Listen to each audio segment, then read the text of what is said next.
أعوذ بالله من الشيطان الرجيم بسم الله الرحمن الرحيم يا أيها الذين آمنوا كتب عليكم الصيام كما كتب على الذين من قبلكم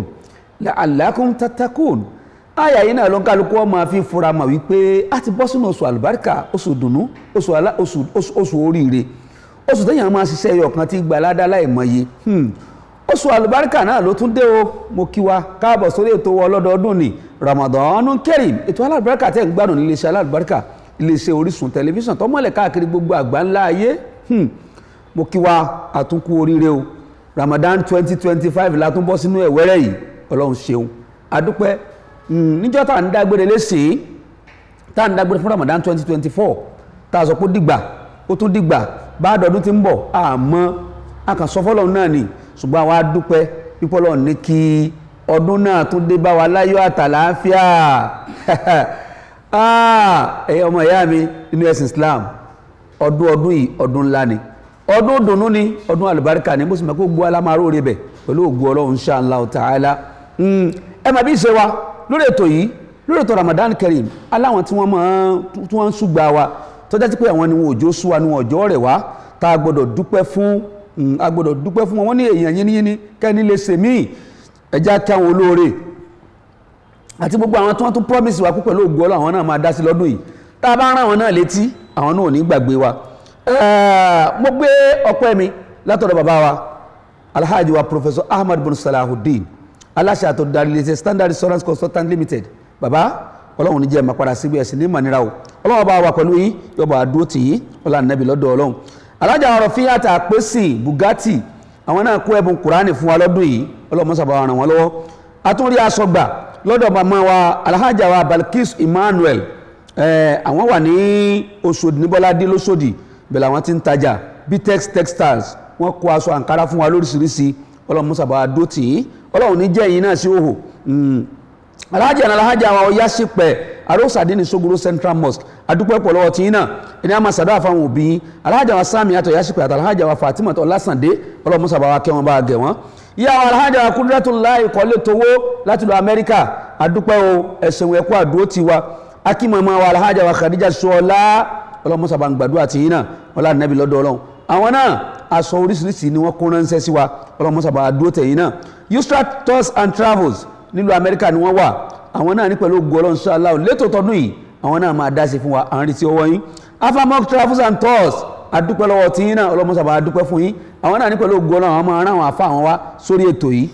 Ọlọ́run mọ́sàbà wà pẹ̀lú yín Ọlọ́run ò ní fi yín sílẹ̀ àwọn fàsìkò yìí náà à ń kí gbogbo àwọn àfa wa tí wọ́n ti lọ tí wọ́n ń jí sí Ọlọ́run tó pàsìkò yìí àsìkò àwọn àfa tí wọ́n ń jí sí Ọlọ́run ni gbogbo àwọn tó ti lọ baba Sheikh Adam baba Sheikh Kamaldeen baba Sheikh Yusuf Lágbàjì ọlọmọsàbà kẹwọn bá gẹ wọn gbogbo àwọn tó wọ́n jòkó láàyè wọn ọlọmọfàyè náà búrẹ́dì kọ̀ọ̀kan wọn baba Mudirul Markaz tòní baba Fadla Sheikh Habibullah Adam Abdullahi Ali lórí adúpẹ́ baba ọlọmọsàjẹ ṣe pẹ́ o àlékún àlàáfíà ara ẹ̀mí gígùn ọlọmọsàbà ṣe fún yín àti Mufti Diyar baba Sheikh Suleiman Farouk oníkíjìpá ọlọmọsàbà wà pẹ̀lú yín Ọlọ́run ní fi yín sílẹ̀ àti gbogbo àwọn dáì tí wọ́n ń jí sí Ọlọ́run pátá gbogbo yín làkí ẹ̀rí gẹ́gẹ́ bí ètò wa bàṣẹ máa ń ṣe a lọ sókè lọ́hùn nísìn ẹ̀yin tẹ́ ń retí ẹ̀kọ́ Ramadan náà wà lọ́dún yìí àràmì ni ó gbà yọ pẹ̀lú ògùn Ọlọ́run ṣùgbọ́n a fẹ́ kẹ́yìn èèyàn wa kẹ́ dìde sí wa kẹ́ ràn wá lọ́wọ́ lórí ẹ̀kọ́ Ramadan náà bí ó ti ṣe bọ́ sójú wòran ẹ bá wa ṣètò lórí ẹ̀ Ọlọ́run ó gbàdúrà wa ṣùgbọ́n lákọ̀ọ́kọ́ náà a lọ sílùú Ìlọrin lọ́dọ̀ àfa wa alálùkùránì àwọn ni a kọ́ lọ gbọ́ lẹ́kṣọ̀ wọn baba bismillah. لا معاذ يرعبني ظلم يهددني لا شيء أخسر fún Ọlọ́run adúpẹ́ ìkẹ́ Ọlọ́run kọ́lọ̀n kó bá nàbí oṣù Ọlọ́run gbọ́rọ̀ Madina sallallahu alaihi wasallam àtàwọn ará ilé ànábì sallallahu alaihi wasallam àtàwọn sàábì ànábì sallallahu alaihi wasallam àtàwọn tí wọ́n bá ànábì ló gbà títí dijọ́ ẹ̀san sallallahu alaihi wasallam kí ìkẹ́ni wa sàndélẹ̀ kó sàndé lọ́rin kọ́bẹ̀ látòrí àfa àgbà Sheikh Alim tí wọ́n gbé Islam wọ̀lú àtàwọn àrọ́mọdọ́mọ wọn ìbílẹ̀ adẹ́pẹ́tájúl mọ́mìn bàbá wa àgbàlagbàjì Sheikh Kamal Sheikh Adam àti gbogbo àwọn bàbá látòkè bókè bisimilayi kọ́lé wọ̀lá adúpẹ́ pé Ọlọ́run tún mú wa rí ọdún ní alhamdulillah téèyàn bá wo àwọn oríṣiríṣi àwọn ìjì tó ti jà àwọn atẹ́gùn tó ti fẹ́ ọ̀pọ̀lọpọ̀ àgbàrá tó ti sàn tílẹ̀ ti fà mú tó wá rí i pé ó wù òye sórí ibẹ̀ yẹn ó wá rí i pé ọlọ́run wá sẹ́hùn kù títí di àsìkò yìí kò sí nǹkan tó yẹ mùmínì àti kó dúpẹ́. alhamdulillah. kò sí ní tó yẹ mùmínì àbí kó dúpẹ́ lẹ́dúró òjò tó ti rọ̀ tílẹ̀ ti fà mú. torí ẹni tí ò bá ní ọpọlọ tó fi ń ronú tí ọlọ́run ò sàmọ̀nà ẹ̀ lọ síbi kó dúpẹ́ níbi èyí tá a bára wa lẹ́nu ẹ̀ yìí tá àwọ̀ Ramadan lónìí báyìí amú Ramadan àkọ́kọ́ first Ramadan àkọ́kọ́ Ramadan akasamulana abẹ̀rẹ̀ àwẹ̀ lónìí oníta abẹ̀rẹ̀ àwẹ̀ yìí ń ṣe ló yẹ kí ẹ̀ jẹ́ kí tẹ̀sùbọ̀ ọ̀pẹ rẹ̀ ogun pé ọlọ́run tiẹ̀ lọ́run lára láti èsìn títí dọdún ní láti dúpẹ́ èsìn ní ìdùn ta bẹ́ẹ̀ náà la tó ń dúpẹ́ a tó ń fi ọdún yìí náà dúpẹ́ títí èsìn nítorí tí ẹ bá rí àwọn àrà oríṣiríṣi tí ọlọ́run ń dá ọba jíǹdára lọ́lọ́run orúkọ kan ń bẹ tó jọmọ́ ó kọ ọlọ́run tẹ́pẹ́ ó kọ ọlọ́run ni alimuji dára ọba tí ń jí dára alimuji dára ayakunla owó kọ Yorùbá ni owó mọ̀ rí bí Yorùbá ni àmọ́ ó kó farapẹ́ lárúbáwá ọba tó jẹ́ sí pé ojoojúmọ́ ní dára oríṣiríṣi ìran ara ó pọ̀ lọ́wọ́ ọlọ́run àwọn wa dúpẹ́ fọlọ́run tí ọlọ́run ò fi wá dára tí a fẹ́ kò fi wá dára tí ò da kò fi wá dára tí ó wù wá ó tó wá sọ wá di àkọ́kọ́ Ramadan. alhamdulillah. ó sọ wá di àkọ́kọ́ Ramadan kò fi wá dára àbànújẹ́. àkọ́kọ́ yìí dákọ̀ọ́kọ́ ṣe lọ́jọ́ òní náà ní ká kí o gbọ́ àwọn tí ọlọ́run kí ẹni ibi tá ti gbé kọ́kọ́ ibi tá ti gbé kíkí wa ní kíkí àkọ́kọ́ ẹni tẹ́ ká kí jù bàbá wa bà lọ́rin ni. ṣé lẹ́ẹ̀kan sí Allahu yasmuka minan nas. la takhafu wa la takhsha wa la hawla wa la quwwata illa billah. bàbá àgbà bàbá olùbáríkà bàbá ọ̀dọ́ bàbá arúgbó bàbá èwe bàbá ìlú bàbá agbègbè bàbá akọ̀rọ̀ yàrá gbogbo bí tí mo kàún gbogbo ẹni àbọ̀wà lọ́wọ́ ní contribution bẹ́ẹ̀. bàbá olùbáríkà bàbá tún yí tí máa ń ṣẹlẹ̀ ń lù wọn tí máa ń fọwọ́ kàn wọ́n lẹ́mìí tó bá jẹ́ ní tí yóò dùn mọ́ ni yóò dùn wọn la. bàbá tó jẹ́ sí pé tí àwọn ọ̀dọ́ bá ń nàró tí ẹ̀sìn bá ń dàgbàsókè tí ìmọ̀ ń dàgbàsókè lára àwọn ọ̀dọ́ níṣẹ́ ni wọ́n máa dùn yí pé ọlọ́run àmọ̀ dúpẹ́ irú nǹkan tá a fẹ́ kó máa dá lára fún wa ní kò sí iye tí wọn ò lè ná lórí ọ̀rọ̀ ọmọ kò sí tí wọn ò lè ná lórí ọ̀rọ̀ ẹ̀sìn àní ìlú yìí sẹ́ ẹni tí mo jogún lọ́wọ́ àwọn bàbá mi ní ìmọ̀ bó ni ìmọ̀ ó ṣe máa dàgbàsókè bó lẹ̀sìn ò ṣe ní máa wá sẹ́yìn tí ó máa lọ wájú ẹni tó jẹ àbáwọn bàbá lọ́wọ́ ní ogúnnù. ìtọ́jú ológunnu bí ló ti máa dàgbàsókè pẹ̀lú ẹ̀sìn. bàbá akínyín kú Ramadan àkọ́kọ́ akínyín àfitún àfikún gbọ́ abálógun lọ́rọ̀ rí àwọn àbáwárẹ̀ àbábalógun gàmbàrí balógun ajíkòbí balógun alánàmú balógun fúlàní gbogbo àwọn abáwọn la kí ẹ mọ́ bínú pé àbáyín tó bẹ́ẹ̀ tí bí ẹ ti mọ̀ ń tò kára yín dáúdù gbogbo àdáwùdáwù òbí la kí àwọn aláìní gbà mẹ́mọ́ ẹ̀mí létí wọn.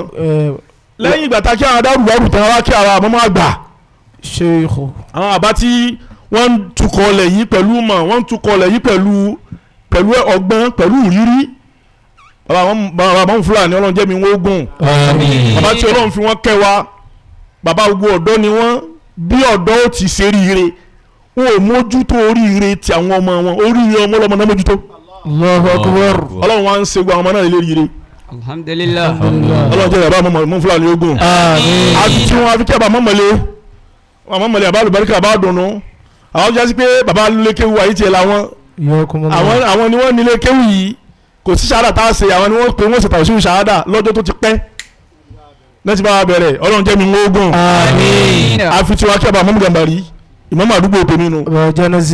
mọ́mú tèmi nu ọlọ́run járe wọn pẹ́ bàbá jánásì bàbá arábànà akí wọn bẹ́ẹ̀ akí àbá àgbàlagbàjì lákọ̀ọ́kọ́ akí bàbá àgbàlagbàjì lákọ̀ọ́kọ́ àwọn ni àlífà tí à ń ti ń ka ọdún méjì lórí ìkìláfà wọn yìí tí wọ́n ń gun ipò tí ìjọ sì ń dùn tí ìjọ ń lọ wájú tọ́lọ́run fi wọ́n kẹjọ yìí pẹ̀lú ìmọ̀ àtẹ̀sìn olórí ìjọ tó bá ti nímọ̀ tó ti lẹ́sìn tó ti lásàjẹ ó ti tán mẹ́tẹ̀ẹ̀ta yìí lọ́run fi kún àbágbàlagbà yìí tóní ọlọ́run jẹ́ mi ń ogun ọlọ́run jẹ́ wọn lu ọjọ́ náà pẹ́ ojú ọkọ̀ bá wọn ṣe wọn lárúgbó àfa tó bá jà wá lẹ́yìn wọn ọlọ́run Qur'anul Kareem akí àbágbà ní mọ̀síńgbá adamallahu hayata ọlọ́run járe wọn pẹ́ àwọn akí àbágbà lágége adamallahu hayata lágége ẹkú ọdún o ẹkú ọdún ẹkú yìí ọdún àwọn náà ti gbàṣẹ báyìí ní Markaz báyìí ibi tí ọ̀tá fojú sí ọ̀nà ògbàbẹ̀ lọ. alhamdulillah. gbogbo báráyé ti rò pọ́lọ́hún ó ṣe ọlọ́run ò dá wọn lóhùn bẹ́ẹ̀ bọ́lọ́hún ti fẹ́ ṣe tó ṣe déédéé ní tó wù wọ́n lẹ́mìí lẹ́yìn ọlọ́run ṣe ó sì wù gbà olólùfẹ́ wọn bẹ́ẹ̀. alhamdulillah. ọlọ́run jẹ́ àbá gbàlá gígé pẹ́. àmín. ọlọ́run má bọ̀kọ́ lọ́wọ́ jẹ́. àmín. bàbá mufti Ìlọrin bàbá àgbà Sheikh Suleiman Farouk ọlọ́run fúnra ẹ̀ ló wù ló tan náà mọ́lẹ̀ látọ̀dọ̀ ara ẹ̀ tó bá jẹ́ sí pé ìmọ́lẹ̀ tí ọlọ́run tẹ̀ fún bàbá mufti yẹn ká ní pé ìmọ́lẹ̀ àtọwọ́dọ́wọ́ ni pé jẹ́ ń fọwọ́ ara mi tán yóò ti kú tipẹ́ yóò ti kú nítorí àwọn tí wọ́n fẹ́ kó kú iná yípo yìí ọlọ́run wá ní irọ́ wallahu mutimmu nurihi walau kariha al-kafirun ọlọ́run ní ìmọ́lẹ̀ tèmi nìyí o ẹgbẹ́ ó sì ìdọ́fà nínú sọ́dọ̀ ara ẹ̀ ó ní wallahu mutimmu nurihi ìmọ́lẹ̀ tí mo tàn fáwọn ẹni tèmi ẹni tó bá lóun wọ́n pa ẹnu ní ó yà lọ sí. la ilaha illallah. àbágbà mufti diyar ọba tó tàmọ́lẹ̀ fún kò ní pàmọ́lẹ̀ náà. bàbá ẹkú òǹgbẹ ẹkú àmójúbà Ramadan àfitì wọn kẹ bàbá mọ́ra mi gbọ́ndó wọn ọlọ́run jẹ́ àríwọ̀ pé àfitì àbá sẹ́ríkì màlẹ́mí bàbá ẹkú òǹgbẹ ẹkú àmójúbà Ramadan àwọn akẹ́ Sheikh Abdul Wasi Al-Imam Helu adamallahu hayatahu Al-Kuwaiti bàbá ẹkú ọdún ẹkú àmójúbà Ramadan former Senate President Dr. Abubakar Bukola Saraki bàbá dáadáa ẹkú ọdún Ramadan ẹkú àmójúbà ọdún tuntun àbátọ́lọ́hún fi ìsọ ẹ̀ yípo ẹ̀ àbátọ́lọ́hún fi àpọ́nlé ẹ̀ yípo ẹ̀ àti sọ ọlọ́run àtàpẹ́lẹ́ ọlọ́run tó dàbò yín ọlọ́run ní kakú ọlọ́run sàmànà yín o ọlọ́run Rasulullah Mustafa àwa fi títí Bukola àfi kí àfáàgbà ọmọ àfáàgbà ẹ̀sánú ẹ̀sán alusas Dr. Professor Ali Ahmed adamallahu hayatahu tílé ya bá wọlé ilé àyà bá wọlú àmì ìlú títí o Ramadan ló wọlú táwọn sọ ọpẹ́ sí. ilé ya bá wọlé ilé àyà bá wọlú àmì ìlú títí Ramadan ló wọlú táwọn sọ ọpẹ́ sí. ilé ya bá wọlé ilé àyà báwẹ̀ bá wọlú àmì ìlú tí Ramadan ló wọlú táwọn sọ ọpẹ́. ilé àbáwọlé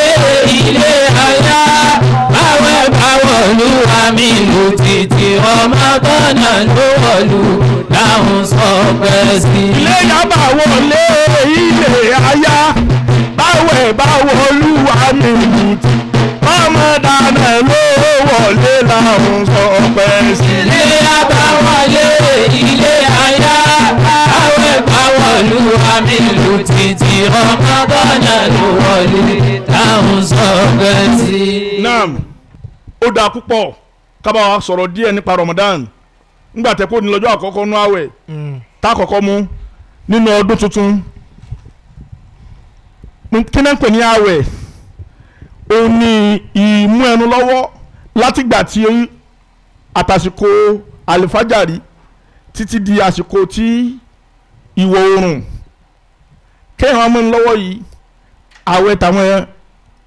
gbogbogbò nu àwẹ̀ tàwọn ẹ̀sà ìmẹ́nu lọ́wọ́ tàwọn ẹ̀sà àwọn ò mú ẹnu lọ́wọ́ wọ́n mú ojú lọ́wọ́ wọ́n mú etí lọ́wọ́ wọ́n mú ọwọ́ àtẹsẹ̀ lọ́wọ́ gbogbo oríkèéríkèé ara wọn mú lọ́wọ́ wọ́n wá ṣera fọ́lọ́hun. àsìkò tí Ramadan bá ti bẹ̀rẹ̀ làwọn ẹni Ọlọ́run ti máa ń ṣera wọn mọ́lé wọn ò ní gbọ̀n kankan àfọ̀rọ̀ Ọlọ́run wọn ò ní ṣe kankan àfitọ́ Ọlọ́run àti ètò ajẹ́ gbogbo yìí àti ètò jẹ́ tàwọn ẹ̀sà yìí àwẹ̀ méjèèjì ni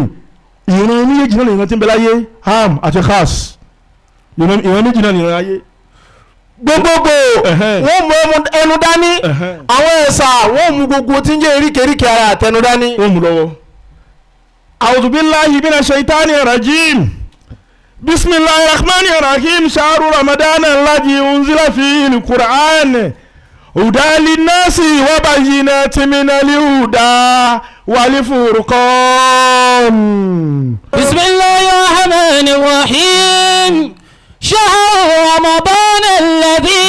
أنزل فيه القرآن هدى للناس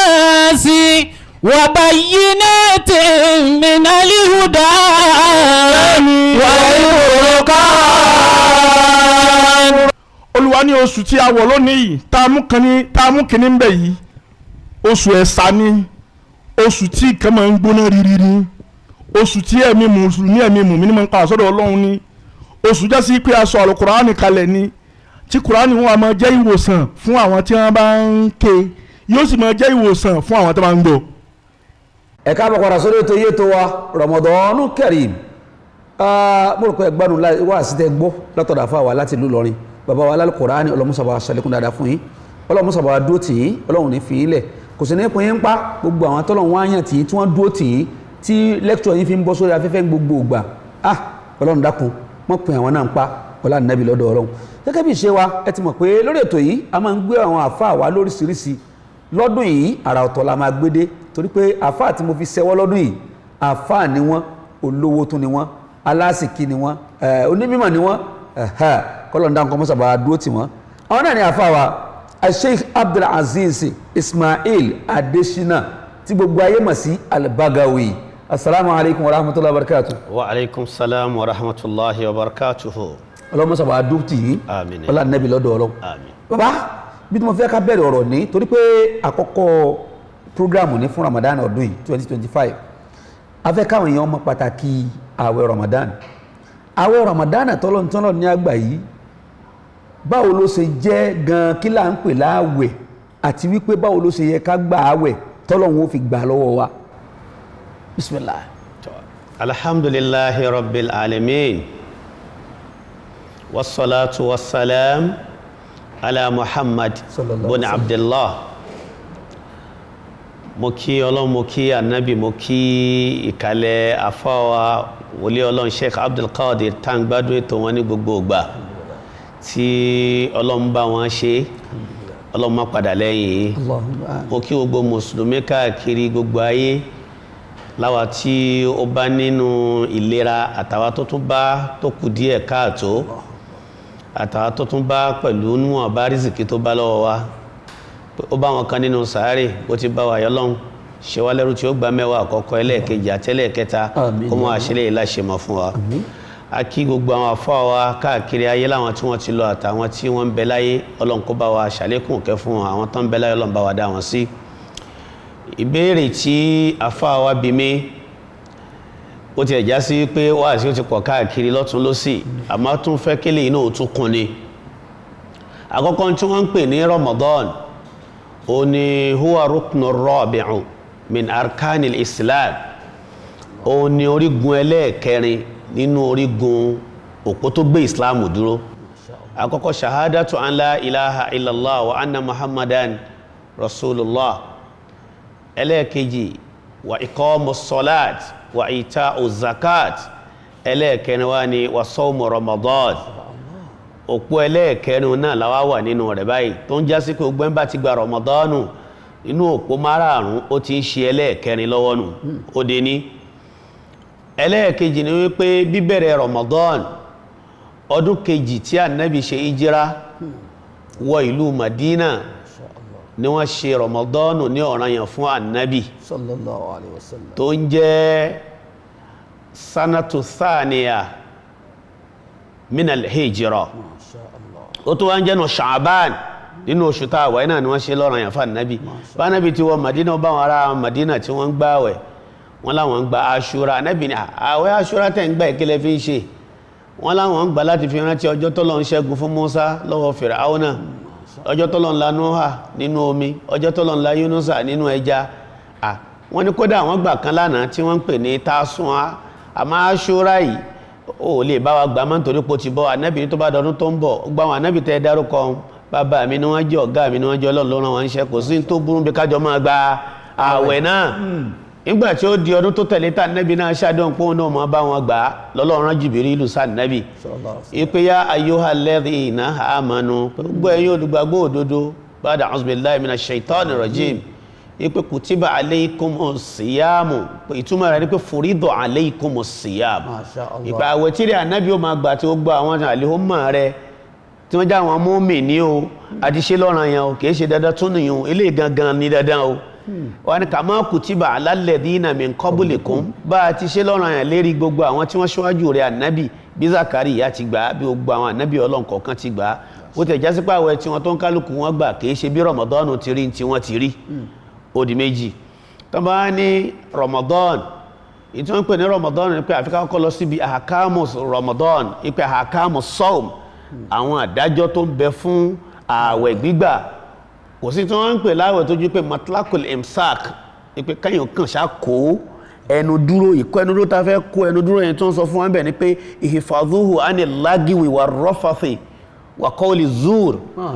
pé ká ṣọ́ ẹnu wa níbi ìsọkúsọ ìwíkúwí àwọn ọ̀rọ̀ tí ò dáa bàbá tí kọ́kọ́ lè kóra wa dún bí àwọn eléyìí wajtanibu namima wal khiyanata wal ghiba ìpé tá bá lè jìnà sọ́rọ̀ ẹ̀yìn àbòsí wọ́n ní wọ́n pé èlé ọ̀rọ̀ gbogbo orú àwọn eléyìí tá bá ti kọ́kọ́ jìnà sí àti kọ́kọ́ láwẹ̀ nítorí pé bàbá ti kọ́kọ́ ṣọ́ra fẹ́lẹ̀ tá bá ti wọ́n wọ́n yí pé òkè kákàn kẹnu dúró bí jíjẹ ni kákẹnu dúró bí múmu ká sì máa sọ sọkúsọ ká máa sọ tó wù wá èèyàn láwẹ̀ èèyàn fi bí panú ni bàbá wo ní ọ̀rọ̀ tí Ọlọ́run sọ fún Maryam ìyá tó bí Jesus Christ ya Ànábì Ìsá ìjọ tọ́lọ́ ní àwọn fámìlì rẹ̀ ń bọ̀ wá bá ọ wọ́n wà á bú ọ wọ́n wà á sọ̀rọ̀ sí ọ bó bá ló fún wọn lésì ò lẹ́nu tó fi wín ní wọn o àmọ́ gbólóhùn tí ó tẹnu rẹ̀ jáde ń jọ́nà ní pé faquli inni nadhartu lirrahmani sawman wà ní falan ukallima al-yawma insiya sọ wípé o gbà àwẹ̀ má sọ̀rọ̀ nítorí pé tó bá ló sọ̀rọ̀ ó jẹ̀bi bọ̀ ń bẹ̀ nígbà ogun wọn sì dé ń jọ́nà tí ó sọ̀rọ̀ gbogbo wọn bẹ̀rẹ̀ sí ní bú Maryam àṣọ́lọ́n fẹ́ dára ń jọ́nà ní Ọlọ́run bá ní pé ibo ló ti rọ́mà àkọ́líjì ti ṣe yá màkà bàkíyà ibo ló ti rí àṣọ́lọ́n fẹ́ dára ń jọ́nà ní àràtọ́lọ́n sì fẹ́ dá ń jọ́nà ní pé Jesus Christ Ànábì Ìsá àṣọ́lọ́n fẹ́ ó sọ̀rọ̀ ní ọmọ òjọ́ nínú ẹ̀jẹ̀ ó sì rí ní Abdullahi ẹrú Ọlọ́run ní ó bá náwọ́ sí ipe rí ní Abdullahi àtàníyà kìtàbà ó dálà ní nàbíjà kàrí mubarakan makuntu wà ó sọ níbi sọ̀láti wọ́n zakati wọ́n tó hayya so tábáníká lọ síbi àwẹ̀ ìkó ẹnu dúró níbi ìsọkúsọ níbi ìwíkúwí níbi àbòsí níbi ìjẹkújẹ àti níbi ìmúkúmu ní tí wọ́n ń pè láàwẹ̀ nù a wà lọ síbi kókè o àwọn ọmọ yajibu alayhi sawm àwọn gangan làwẹ̀ tún wá ṣe dandan fún òní yajibu sawm ala kulli muslimin akilin baligin qadirun alayhi gaira mushaqqa àwọn tí wọ́n fẹ́ kó gbààwẹ̀ yóò jẹ́ni tó ti bàlágà yóò jẹ́ mùsùlùmí yóò jẹ́ni tó lọ́pọlọ lórí tí è ṣe yí pé yóò kàn máa wọ́n wọ́n pé òun kàn lè gbà bó bá ṣe wù òun onílàákàyè ní ó gbà ní ó mọ̀ yí pé iye aago báyìí ni wọ́n ní ká jẹ sàárì iye aago báyìí ni wọ́n ní ká ṣínu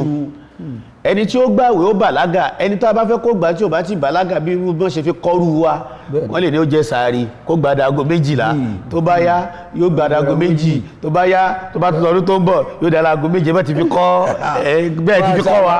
níjọ́ kìíní àná so ó di 3 tàbá tó wọ́n fẹ́ wò wípé àwẹ̀ wa a fẹ́ gba ládá ń bẹ̀ tàbá ti kọ́kọ́ mọ gbogbo àwọn nǹkan tọ́lọ́run ọba àlékè ọlá fẹ́ ká kọ́kọ́ mọ̀ in tọ́lọ́run fẹ́ níbi àwẹ̀ tàbá ti mọ̀ à ní gba ládá rẹ̀ bóun náà ti fẹ́ ká gbà tàbá ti mọ̀ à ní gba ládá rẹ̀ kí ló lè bàjẹ́ tàbá ti mọ̀ à ní gba ládá rẹ̀ ó ní pé a fi wá lọ síbi pé mà yukra'u lis-sa'im kí la fẹ́ káláwẹ̀ ó ṣe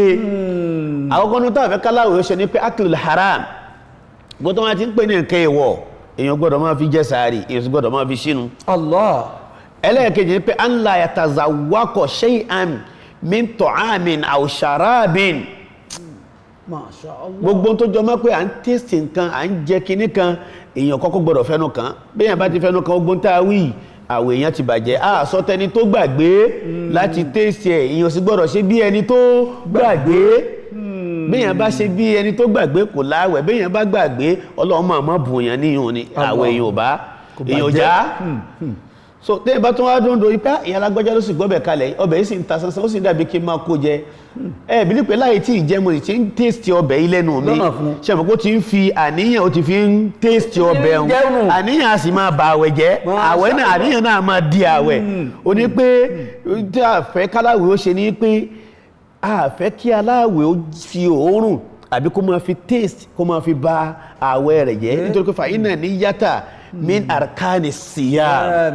àníyàn gangan fún ara ẹ̀ ń bẹ́ ń bí àníyàn pé mo ti dàníyàn wọnú Ramadan yóò tún gbọ́dọ̀ ṣe nǹkan kan tọ́lọ́wọ́ bá àlékè ọlá tó bínú sí so tá bá kúrò ń bẹ́ ń gbà yín láti mọ́ àwò pé ó dá kí Ọlọ́run bá àlékè ọlá ẹ̀san wo lọ́lọ́run fẹ́ san wá. bàbá Sheikh al-Badawi wàláhì èmi ń gbádùn yín àwọn aráalé náà gan wọ́n ń gbádùn àlàyé yín torí pé ẹ̀ ń jẹ́ kó yé wa báwẹ̀ ti ṣe pàtàkì tó ẹ wá mẹ́nu lébì kan kó tó di pé a máa lọ síbi ẹ̀san tí ń bẹ fáláwẹ̀ a lọ sókè lọ́hùn nísìn bàtà bá padà dé Sheikh mo fẹ́ kẹ́ ẹ mú láti bi pé ẹni tó bá gbàgbé jẹun ẹ kàn mẹ́nu gbàbẹ̀ ni mo fẹ́ kẹ́ ẹ sọ gangan káwọn èèyàn lè bá a gbọ́ pé bí wọn bá gbàgbé jẹun àwẹ̀ rẹ̀ sì lálàáfíà àwọn báwo ni ó ti ṣe ẹ jẹ́ ká dókè lọ́hùn náà bàtà bá padà dé afáwọ̀ Al-Bagawi wọ́n sì wà ń kalẹ̀ ẹ̀sùn ẹ̀kú kalẹ̀ ẹ káàbọ̀ padà sórí ètò yìí tó wa Ramadan Kareem afáwọ̀ Sheikh Abdul Aziz Ismail Adesina Al-Bagawi àwọn ni àti ń jọ ń fọ̀rọ̀ jomitoro ọ̀rọ̀ pẹ̀lú ara wa látẹ̀kan nípa pàtàkì àwẹ̀ Ramadan wọ́n dẹ̀ ń jẹ́ kó yé wa àwọn nǹkan tí Ramadan kó sínú tí fi ń jọ̀ràn àyàn ọ̀rọ̀ Ramadan ya àlè sọ́tàn o kódà gan bá a tún gbà fáàmì wá Ramadan tàbá tún ní amẹ́nulẹ̀ àwọn ò tún gbàbọ̀ mí yọ àmọ́ wọ́n sọ̀rọ̀ kan ìgbà tí wọ́n ń sọ̀rọ̀ lọ́lẹ́ẹ̀kan wọ́n ní pé bí yàn bá gbàgbé jẹun lọ́sàn-án àwẹ̀ Ramadan pé tàbá ìṣẹ̀ bẹ̀rẹ̀ àwẹ̀ báyìí ó mọ̀ ń sábà ṣẹlẹ̀ ẹlòmíì máa ti gbàgbé wípé àwànú àwẹ̀ kọ́dọ̀ yóò ti mú omi yóò ti ògbóngbó yóò ti gbẹ́ ọmọ ní pure water dà yóò ti gba pure water gàgàgàgàgàgà yóò ti fẹ́ jò tán kó tó rẹ pé yéé mo ń gbàwẹ̀ yéé bó ní ti ṣe so láti fi ní káwọn àfọ kankan bá wà dúró ń bẹ̀ yẹn kí wọ́n bá wọn yànnà náà ẹ̀fẹ́ yìí tẹ̀ wà nílé kì í ṣe tó mọ̀ jẹun o tó bá gbàgbé jẹun lọ́sàn-án Ramadana bẹ́ẹ̀ kí ni ó ṣe bàbá sọ láwẹ̀ àbí ọ̀láwẹ̀. ìgbà tọ́lọ́wọ́n ọba àlekè ọlá ń bọ́rọ̀ àwẹ̀ bọ̀ nínú Al-Qur'an ẹ̀rí pọ̀ sọ́dá àyè kan ó ní yuridullahu bikumul yusra wala yuridu bikumul usra wọ́n ní walitukmilul iddata walitukabbirullaha ala ma hadakum. So ìrọ̀rùn lọ́lọ́wọ́ bá àlékè ọlá fi wá fún wa kò fi wá nira fún wa kò dẹ̀ sí tí wọ́n ń pè ní àwẹ̀ mọ́tlákù tí wọ́n ń pè láwẹ̀ gangan ni taqwallah kásá fi ní bẹ̀rù Ọlọ́run ẹni tó gbàgbé jẹun tí ó mọ̀ọ́mọ̀ là ń sọ nínú àníyàn rẹ̀ wọ́n tó bá mọ̀ọ́mọ̀ jẹ wọ́n náà mọ̀ pé mọ̀ọ́mọ̀ jẹ ni bó bá ti mọ̀ọ́mọ̀ jẹ àwẹ̀ rẹ̀ ti já bó bá gbàgbé jẹ Ọlọ́run bùn ọ láwẹ̀ yùn. Allahu Akbar àmọ́ tó bá ti rẹ́ pé oúnjẹ lọ́wọ́ yìí lọ́wọ́ rántí yóò dá dúró náà ni kì í ṣe pé kó wá dúró àsìkò tó gbé tẹnu sẹ́nu tó rántí náà ni ó gbé lẹ̀. so ti gbọ́ bàbá tó gbàgbé wọn lọ láwẹ̀ o wọ́n wulẹ̀ sọ pé o láwẹ̀ then tó bá rántí bó ṣe rántí yẹn instantly kó ya gbómi yẹn lẹ̀ tó yẹ pé àmàlà ló ń jẹ lọ́wọ́ kó ya gbómi yẹn lẹ̀ kó ya gbámàlà yẹn lẹ̀. kí ló tiẹ̀ wá lé bí ká gbàwẹ̀ náà sàárì wa tá à ń jẹ bíbẹ́ tó jẹ́ ń jẹ àárọ̀ ni oúnjẹ ọ̀sán nìkan ni ò sí ń bẹ̀ lẹ́yìn ọ̀sán a sì tún ti máa jí wá bá ti jẹun lálẹ́ Ọlọ́run tó máa wá ń kẹwàá àsìkò àwẹ̀ kìí tètè ilẹ̀ máa ń tètè ṣú kìí pẹ́ bíi ti tẹ́lẹ̀ mọ́. alhamdulilayi adúpẹ́ bàbá ẹ wá fẹ́ mẹ́nu lé ẹ̀san tí ń bẹ fẹ́ ni ọba gbàwẹ̀ torí pé ẹ̀san yẹn ṣe pàtàkì o torí pé àìmọ̀ ẹ̀san tí ń bẹ fẹ́ ni tó bá gbàwẹ̀ yẹn kò jẹ́ kẹ́lòmí ọmọ yìí pé ó yẹ kó wọn múra sọ́rọ̀ àwẹ̀. àkọ́kọ́ ni pé gbígba àwẹ̀ àti ṣe iṣẹ́ dáadáa níbẹ̀ àti ṣíṣiṣẹ́ olóore ń bẹ̀ mẹ́tẹ̀ẹ̀ta ló ní ládá téèyàn gbà níwájú Ọlọ́run bí wọ́n bá ṣe dáadáa lọ́jọ́ lásán àbí ó ṣe nínú Rajab wọ́n ní yóò gbà ládá 10 bí wọ́n bá ṣe dáadáa ẹyọ kan nínú Ṣàbánù tá a wà nínú rẹ̀ yóò gbà ládá 100 bí wọ́n bá ṣe dáadáa ẹyọ kan nínú Ramadan yóò gbà 1000 ẹ̀dá kò kí ló fi dáa tó ká mọ́ wá ṣe dáadáa lọ ká sì ṣiṣẹ́ ẹyọ kan ká fún yàn lábí dùn ẹyọ kan ká sì gbà ládàá 1000 níwájú Ọlọ́run. ẹlẹ́ẹ̀kejì ni wípé man taqarraba fi bi khisalil khairi kana kaman ada faridatan wọ́n bá ṣiṣẹ́ olóore ẹyọ kan wọ́n san lẹ́san yìí pé ó kírun ọ̀ranyàn. Masha Allah. kò di méjì wọ́n ní wa man ashbaha fi sa'iman aw saqa'u shurbatan saqa'u Allahu ta'ala wa ni min ar-rahiqi mahatumi na rọ̀yíkẹ́ mahatum gbogbo ẹ̀ bá fún èèyàn ló ń jẹjẹ àbó fún èèyàn ní mímu nínú Ramadan àwọn nǹkan aládìídùn tọ́lọ́ ń ròyìn pa á máa jẹ á máa gbádùn nínú àlùjánnà Ọlọ́run bá àlékè ọlọ́wọ́ fún onítọ̀hún wà tún wá ní la yazma'u ba'daha abadan ọ̀pọ̀ fún òní gbẹ̀yàn tọ́lọ́ ń fún ní nǹkan àlùjánnà mú látàyè ẹ̀dá kò irú òǹgbẹ onímọ̀ gbẹrú ń tọ̀ mọ́ láyé kó tó kò sí tó jọ má kò dín mẹ́ta Ramadan táwa ń sọ̀rọ̀ rẹ̀ yìí wọ́n ní uwa shahrun fi mudha'afatul hasanat gbogbo tí wọ́n ń pè ní àdìpèlé ẹ̀san àdìpèlé oore Ọlọ́run ti tọ́jú ẹ̀ kalẹ̀ fún gbogbo ẹni tó bá fi bẹ̀rù Ọlọ́run ọba gbà á wa rifa'atu darajat ránkì èyí ó lékún níwájú Ọlọ́run téèyàn bá gbà bọ́lọ́run ti fẹ́ wa maghfiratu dhunubi wal ma'asi gbogbo tí wọ́n ń pè ní gbogbo ẹ̀ṣẹ̀ yìí tá a máa mọ̀ ṣẹ̀ àti èyí tí wọ́n dá sí wa lọ́rùn bí èèyàn bá gbààwẹ̀ àwọn ẹ̀san nu ọlọ́run ló wọ́n forí rẹ̀ jì wá fihi tuftahu abwabul jannati nínú àwọn Ramadan yìí ní ọlọ́run ó ṣílẹ̀kùn àlùjànnà kalẹ̀ bí èèyàn bá ti gbà èèyàn ti dọ́mọ àlùjànnà wa tughlaqu abwabun nar gbogbo tí wọ́n ń pè nílẹ̀kùn náà fún ara ọlọ́run ni ó tì í òun ló fi sọ wípé Ramadan òun lòun ní wàhánà ajizi bihi ẹ̀san Ramadan ọlọ́run ò fi láwọn nábì ọlọ́run kankan lọ́wọ́ kò fi lé màláíkà kankan lọ́wọ́ ọlọ́run ni ó ṣẹ̀san àwẹ̀ là ń gbà á fún ọlọ́run lòun ó sì ṣẹ̀san fún gbogbo ẹni tó bá ṣe kíni tó bá gbà á. Allahu akbar. nínú Ramadan ó di ṣèitánì mọ́lẹ̀ bẹ́ẹ̀ ni nínú Ramadan tatahaqqaqu al-wahdatu wal-mahabbatu wal-ikhihahu nínú Ramadan ẹ̀rí pé ìfẹ́ máa ń jogún ìfẹ́ máa ń jọba ọ̀nkálùkù ó jọ máa jẹun láàrin ara wa báwọn Haúsá ti máa ń ṣe nù mo sọ nínú lẹ́kṣọ̀ kan tí mo lọ Haúsá gbóúnjẹ kalẹ̀ báyìí ṣíbí mẹ́ta èèyàn mẹ́wàá bẹ́yìn bá ti ń ju ṣíbí lẹ̀ mí náà máa mú bẹ́yìn bá ti ń ju ṣíbí lẹ̀ yín náà máa mú ẹnu mẹ́wàá máa wá pín ṣíbí mẹ́ta mọ́ra wọn lọ́wọ́ ẹ wo ìfẹ́ kì í wá ṣe pé mi ó jẹ tiyín lónìí yìí tún máa retí pé kẹ́ ẹ gbé wá lọ́la èmi náà ó fẹ́ kẹ́yìn náà ó jẹ tèmi kíyàwó tèmi náà ó dáná ká lè ṣàjọ ní ládàá táàjọ gbà nínú oṣù náà. Allahu akbar. Gbogbo ẹ̀rọ olólùfẹ́ wa tẹ̀ ń wò wá ó rò pé ẹ ti mọ tí ó fà á tá a fi ń gbààwẹ̀ Ramadan báyìí àṣé ládàá pọ̀nù àwọn ṣé olóore téèyàn fi gba ládàá ọ̀pọ̀nù Ramadan. Ìwọ tí wọ́n ní kọ́ wá sponsor ìrun pípé tó ní pé kí lọ fẹ́ waste owó ìrun pípé bíi ti báwo so ní pé o miss nǹkan sá wàláhì o miss nǹkan o ìwọ tó ní kó sponsor àwọn àfáà kan wá ṣe wá sí inú ọlọ́ndẹ̀kẹ́ ọ wọ́n náà lówó ìlọ́wọ́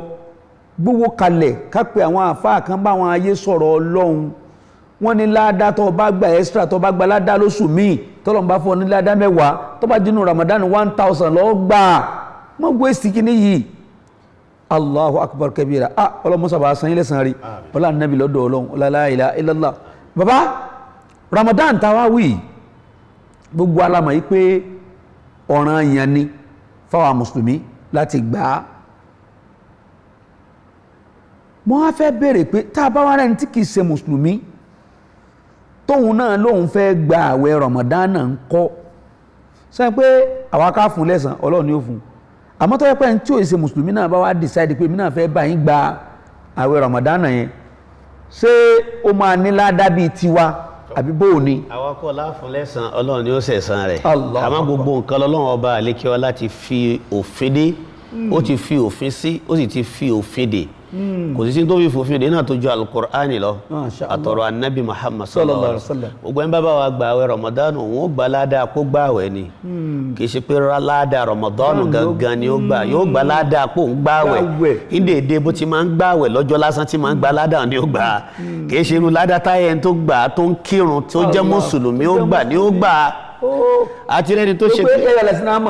bẹ́ẹ̀ ni so àti rẹni tó jẹ́ Christian torí ọmọ rẹ̀ tó ń jẹun lọ́sàn-án àwẹ̀ ó sì bá wí ó sì lù dáadáa yìí pé ó sọ ìwọ àwọn mùsùlùmí ń gbààwẹ̀ ó sì ń jẹun níta lọ́sàn-án gan lójú wọn ó lè gbé wọnú ilé ó sì na ọmọ yẹn kò tójọ́ mélòó kan bàbá tó na má bá kú nígbà tí màmú sùn ládùúgbò ìmáàmù bá lálàrí bàbá tó jẹ́ kírísítẹ́nì tó na máa rẹ̀ torí Ramadan yìí pé ó bá wọ àlùjánà àáfà wa ń bi léèrè pé kí ló sọ ọ́ dọ́mọ àlùjánà ó ní bóun náà ti rí inú wọ́n sọ yìí pé nítorí pé òun bọ̀wọ̀ fún oṣù Ramadan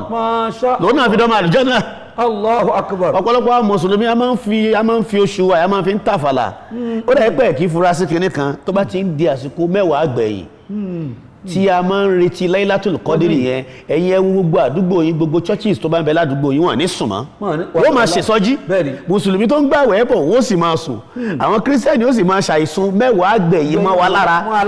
ẹ wá ní wọn ní gbalada wọ́n máa tààpù àwọn máa rò pé mo ti gbààwẹ̀ mo ti jẹun mo ti ṣe sàárà èyí tó tún kù náà mọ̀jọ́ bọ́ wọn la ọmọ fi ní mẹ́wàá gbẹ̀yìn ká má fi ṣeré wa antum akifuna fil masajidi tilka hududullah. Masha Allah, Allahu akbar. Gbẹ̀yìn tẹ́ ń gbọ́ wa olùpẹ́ rẹ̀ kọ̀ọ̀kan àbí méjì mú nínú gbogbo ọ̀rọ̀ àwọn afáwà Sheikh Al-Bagawi torí wípé ààwẹ̀ ntókó sínú pọ̀ o bàbá báwo ni kéèyàn náwó sójú ọ̀nà Ọlọ́run nínú Ramadan bóyá ẹ ti sọ́lẹ̀ kan kéèyàn máa sinú fáwọn aláwẹ̀ kó so ń jẹ fáwọn aláwẹ̀ wípé ládàá pọ̀ ń bẹ púpọ̀ gbogbo àwọn tọ́lọ̀ ń bá wá kẹ́ ládùúgbò tí wọ́n bá wá ra oúnjẹ lásìkò tá a wà yìí tí wọ́n ń pín fáwọn èèyàn irú ládàá ò ní wọ́n gbà kẹ́ tó wá sọ yìí ẹlẹ́wọ̀n yìí tí wò wá ń lé á lọ sókè lọ́hùn nísì bàtà bá wá padà dé afáwà Al-Bagawi wọ́n sì wà ń kalẹ̀ pẹ̀lú wa inshallah pẹ̀lú ògùn ọlọ́run afáwà Al-Bagawi á tún gbé wọn wá o kìí ṣe ilé ìlàwọ̀ làwọn máa pẹ̀lú ògùn ọlọ́run ó tún máa wá sórí ètò yìí àwọn náà gan pẹ̀lú ògùn ọlọ́run oníwàásí làwọn náà ń ṣètò lọ́wọ́ lórí bí wọn àwọn wàásí wọn bí ó ṣe máa dórí afẹ́fẹ́ nílé iṣẹ́ wa lórísun bí pẹ̀lú ògùn ọlọ́run ọ̀dẹ́gbà fún wa ẹ jẹ́ ká dókè lọ́hùn ẹ̀sìn ẹ̀kú kalẹ̀ ẹ káàbọ̀ padà sórí ètò yìí tó wa Ramadan Kareem mo rò pé ẹ̀ ń gbádùn àfáwà Sheikh Al-Bagawi pẹ̀lú gbogbo àwọn àlàyé tó ń ṣe fún wa wọ́n á béèrè wípé àwọn tí wọ́n bá ra tí wọ́n bá ṣe ètò oúnjẹ tí wọ́n pín fáwọn aláwẹ̀ nínú ààwẹ̀ yìí báwo ni ládàá wọn ti pọ̀ tó bàbá. ṣe mọ̀ yín pé inú àwẹ̀ tá a tiẹ̀ wá gbà lọ́dún yìí kò sí covid ń ta àìsíkò èyí tí covid wà ń ta ó tó dùn ún gbà kí lásán ipò ń bẹ́ ń ta lọ́dún yìí tó ń kálukú òfin owó ra rẹ̀ sí tá a fi owó ra yẹrẹ sí àrò rẹwà àrò ra indomie àrò ra gàrí àrò ra sẹ̀mó tí wọ́n sì sọ yí pé aina man sọ́ọ̀mù anil haram bó la àwọn àwẹ̀ náà máa ń fẹ́ welcome mo máa ń fẹ́ béèrè yí pé àwọn wo làwọn tí wọ́n gbààwẹ̀ tí wọ́n fi ẹ̀tọ́ tí wọ́n fi jẹ sàárì tí wọ́n fi ẹ̀tọ́ tí wọ́n fi jẹ ìṣínú bó la ti fẹ́ rírú ẹ̀tọ́ yẹn láti fi jẹ so tá a bá fẹ́ káwẹ̀ àwọn èèyàn ọ̀pọ̀lọpọ̀ àwọn èèyàn ó bọ́ sí gífà lọ́dún yìí àfi káwọn tọ́lọ̀ ń bùn lówó tí wọ́n ní ọlá tó pọ̀ ńlẹ̀ kí wọ́n ṣàánú àwọn tí wọn ò ní tí wọ́n bá ṣàánú àwọn ò tún gba ládá méjì wọ́n ó gba ládá pé wọ́n ń gbààwẹ̀ wọ́n ó tún gba ládá pé wọ́n tún ṣe sàárà wọ́n tún fọ́ ọmọlàkejì ṣe ẹ̀sùn máa ń pè gbogbo ọ̀rọ̀ zakatu wa náà tẹ́lẹ̀ àsìkò àwẹ̀ náà gbogbo wa kúkú kò sí tí èsì ṣe pé dandan Ọlọ́run ní dandan kó jẹ́ ẹ̀ẹ̀kan lọ́dún so ká ṣàánú àwọn ọmọ ya wa. Allahu Akbar gbogbo ẹ̀rọ olólùfẹ́ wa tẹ́ ń wò wá ń lé mo rò pé ẹ gbọ́ àlàyé táwọn afáà ṣe fún wa yìí wọ́n jẹ́ kó yé wa wípé alásìkò yìí sẹ́ àsìkò tá a gbọ́dọ̀ máa ṣètọrẹ àánú ni torí ládàtọ̀ wà ń bẹ̀ ìwọ́n tó ń gbààwẹ̀ tí wọ́n náà tó ń sínú fáwọn ẹlòmíì tí wọ́n náà tó ń fáwọn èèyàn ó lè fáwọn èèyàn lóúnjẹ ó lè fún wọn ní gàrí ó lè fún wọn ní sẹ̀mó ó lè fún wọn ní ọ̀rà àwọn ìyá wa kan nísìnyí wọ́n ń kó sẹ̀mó bọ̀ wá fún wa lórí ètò yìí ká máa bẹ̀rẹ̀ sí ní fún àwọn èèyàn wọ́n ẹni tẹ́ ń wò wọ́n lé náà èyí náà láǹfààní àti pè mí wípé kí n wá kó ìyá wa Damoris tó máa ń fún wa ń bàtà ẹ ti fún wa ń bàtà ti pẹ́ àwọn èèyàn ń béèrè yín pé kí ló dé ṣe ń bá wa jà ní wọ́n retí ọwọ́ yín o ìyá wa alhaja wa Asisat Kelani à ń retí ọwọ́ tiyín náà ajá wa Agbolúajé à ń retí ọwọ́ tiyín náà gbogbo ẹ̀yin tẹ́ máa fún wa lẹ́bùn torí pé kẹ́ ẹ fún wa lẹ́bùn yìí wàláì ó níbi tí ń dín lára àwọn èèyàn o wàláì rẹ̀ àzìm aṣọ tẹ́rí tẹ́ ń fún wa yẹn aṣọ yẹn gan lẹ́lòmíì fi ń sọdún tínú rẹ̀ ó dùn wípé òun náà ra aṣọ tuntun kọ́lọ̀ ń dákun mọ́jẹ́ inú orí òhò kọ́lọ̀ mọ́sà bá san ilẹ̀ san rẹ̀ ọlá nẹ́bí lọ́dọ̀ ọlọ́run la ilaha illallah eléyìí ni ọjà máa dúpẹ́ lọ́wọ́ gbogbo ẹ̀yin olóore wa kó tó di pé a máa lọ lónìí kọ́lọ̀ mọ́sà bá dúpẹ́ fún yín o Btex Textiles alájà wa Balikis Emmanuel tí wọ́n kalẹ̀ sí nọ́mbà 447 ní Bọ́ládé ní Òṣòdì wọ́n kó aṣọ àǹkárá fún wa rẹpẹtẹ èmi náà tún ra àwọn Kampala kan lọ́dọ̀ wọn lọ́hùn wọ́n gbígbà wọn fún mi lọ́fẹ̀ẹ́ ni torí pé iye tí wọ́n ń ta wọ́n dá méjì náà kódà kan fún mi kí wọ́n kọ́ lọ mọ́sà bá mi san yín lẹ́sàn-án rẹ o ọlá nẹ́bí lọ́dọ̀ ọlọ́run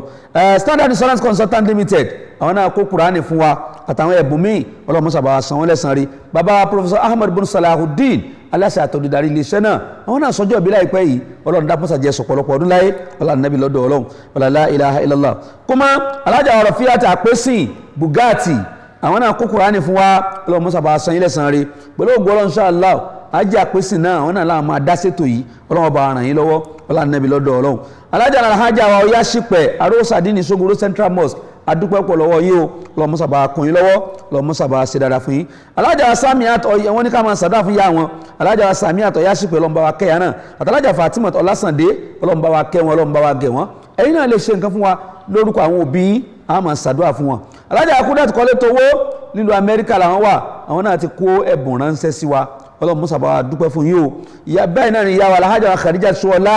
ìyá àdínì ọwọ́ àdúrà dáwà foundation ọlọ́run mọ́sà bá wa san ilẹ̀ san rẹ̀ o ìyá wa Kọ́lé Towó ni apàṣẹ àdínì ọwọ́ àdúrà dáwà foundation ọlọ́run mọ́sà bá wa sàlékún dáadáa fún yín ọlọ́run ní fi yín sílẹ̀ ẹ̀ ní dààmú lágbára ọlọ́run Yusra Travels and Tours Limited International ìlú Amẹ́ríkà làwọn náà bẹ́ẹ̀sì sí wọ́n káwọn èèyàn lọ Mọ́kà ṣe ń múra fáwọn èèyàn ni àwọn retí ọwọ́ tí náà àwọn náà wọ́n ti ṣètò pẹ̀lú wa pẹ̀lú ògo Ọlọ́run pẹ̀lú ògo Ọlọ́run àwọn náà máa dá ṣètò wa lọ́dún yìí Ọlọ́run mọ́sàbá ràn yín lọ́wọ́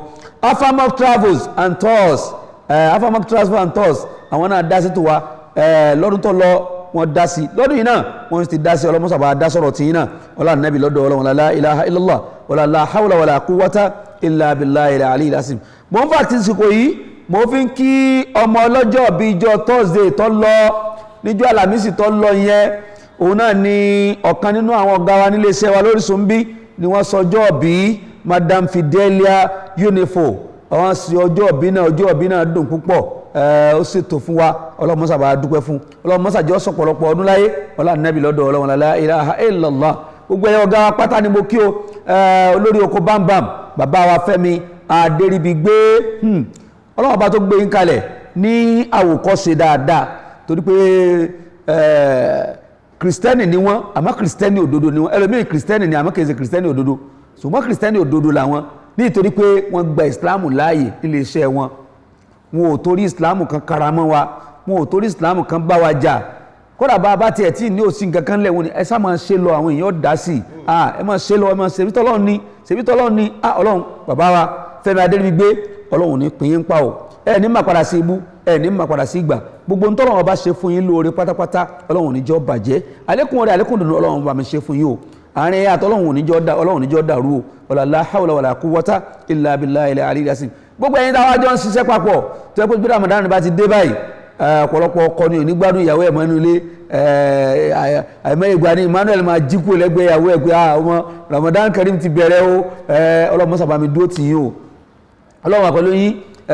Madam Mr. Frederick ara àwọn tá a jọ ń ṣe nìyẹn lọ́dọọdún ni Ọlọ́run mọ́sà bá dúró tì yín Bọ́lá mo dúpẹ́ o ẹ ṣeun gan Mr. Ṣẹ́gun gbogbo àwọn tí wọ́n dúró tì wá nìyẹn Ọlọ́run mọ́sà bá dúró tẹ̀yìn kọ̀ọ̀kan yín náà Ọlọ́run ẹni Ọlọ́run mo kí àkántáǹtì wa náà Ọlọ́run mọ́sà bá dúró tì yín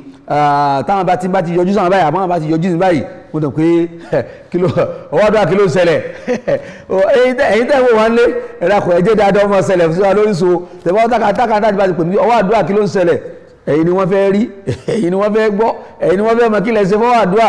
gbọ́ ẹ̀ olólùfẹ́ wa náà Ọlọ́run bá mi dúpẹ́ fún yín o bàbá wa Al-Qur'an nílọrin Ọlọ́run bá dúpẹ́ fún yín o Ọlọ́run bá san yín lẹ́san rí wala la hawla wala quwwata illa billahi al-aliyyil azim bàbá wa Sheikh Abdulaziz kẹ́ tó máa lọ ẹ bá fi nǹkan kan lé Ọlọ́run wọlá yín lọ́dọ̀ Ọlọ́run wọlá àwọn tó bí yín wọlá àwọn tẹ́ gbà fún wọlá àwọn tó gbà fẹ́yìn náà Ọlọ́run dákun ilé iṣẹ́ Orísun ọlọ́mọdé ọba jẹ́ ẹ fún aládùá. àwọn tí wọ́n jẹ́ àwọn tí wọ́n ń ṣètò fún wa tètò ìfẹ́ ń lọ bẹ̀rẹ̀ tí ń ṣètò ìbọn ń sìn ọdún ti ta sí àwọn ènìyàn lákọ̀ọ́kọ́ ṣàdúrà fún pé kọ́lọ́ mọ́ gbọ́lá lọ́wọ́ wọn irú wọn bẹ́ẹ̀ Ọlọ́run jẹ́ wọn pọ̀ nínú ẹ̀sìn àwọn tí wọ́n sì ń ṣe lọ́wọ́ kọ́lọ́ mọ́ jù ó sún wọn ṣe èyí tí wọ́n ń wò náà níwájú ẹ tó wò tábàlà àfáàdà àfáà ni tábàlà àfáàdà dáadáa àfáà dáadáa ni tábàlà àfáà tí yẹn máa ń wò láwòkọ́ṣe àwòkọ́ṣe dáadáa ni borí yín lónìí mo tún ní àfáà Abdul Qadir àfáà wa lẹ́jẹ́ mo ti mọ̀ yín láti nǹkan bí 25 years ago bẹ́ẹ̀ náà ni ẹ tún ṣe ń dán